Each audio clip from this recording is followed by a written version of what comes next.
Ready to receive some crypto but unsure where to find your Coinbase wallet address? Let's dive right in first. Unlock your phone and open the Coinbase app. Make sure you're logged into your account. You should see your portfolio balance and a list of your assets on the home screen. Next, look at the bottom of your screen. You'll see a few icons: Home, Trade, Pay, and Assets. Tap on the Assets tab.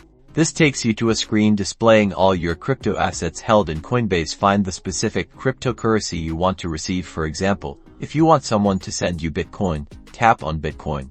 Now you're in your Bitcoin wallet. Within Coinbase, you'll see options like Buy, Sell, Convert, and Send. Look for and tap the Receive button. It's usually on the lower left side of the screen.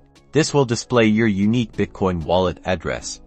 You'll see a QR code, which someone can scan to send you Bitcoin, and the actual alphanumeric wallet address displayed below. To copy your wallet address, tap the copy icon to the right of the address. A small message will appear confirming that the address has been copied to your clipboard. You can now paste this address wherever it's needed, whether it's in an email, messaging app, or on a website. Always double check the address before sending to ensure it matches the one displayed in your Coinbase app. That's it. You're all set to receive crypto securely.